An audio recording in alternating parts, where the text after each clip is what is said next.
ইয়ার লাগে সেটা তুমি আবার আইছো নি? কি তা করতে আল্লাহ তুই মনে বলি গেছিস না আমি যে তো না ঘর আসলাম চুপ থাকো, এটা কি দামাতো?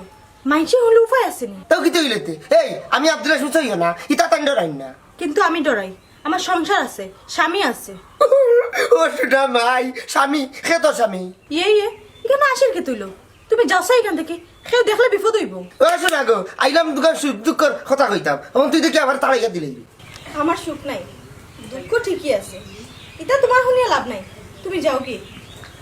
এ চুমকি দিলে চিজ কাটু না আমার কথা কানুন না কর আফানো পেটিওনো কারাও চাই কিতা গো ভাই দূর মাইনে লনির ফুরি আমি তোর যাসাবে মরে গাল দিলে এখানে আমন তাচ্চা দেখেই চাইনি দুয়াই আল্লাহ রে দেখাত বার হইছি না রে ভূতেরে আমার আব্দুল হাসিম রে দোকানিত বার হইছি আমার আব্দুল হাসিম রে দেখলাইনি আমি জানি না রে বসু না কিতা কইলে গো জানি না ও শামসুরে জি কন্যা তুমিও তো আমার আব্দুল হাসিম রে বেটি বানাইছো ইটা দায়িত্ব রে বসু না আমার হাত না ইটা সব দায়িত্ব আল্লাহর হাত কিতা কইলে ও নাকা রাস্তা বেটি লালর মাঝে টুট লাগাইয়া কিতা আল্লাহর কাছে দিরাইনি যে এমনে মারমু বাড়ি নানি আর বিনা জানা যায় দাফন ও মন তাচ্চা ইও তো জুলুম আমার উপরে এখানে রে বসু না কুকীর্তি করবাই তোমরা আর দোষ দিবাই আমার আল্লাহর উপরে এ রে করি যাকি অন্তাকি কইলাম ও ফাইলাই রে বসু না আব্দুল হাসিমকে ওই ফাইতাই নানি কোনো তোমার হাই পেশর মিন্দার বুড়ি যা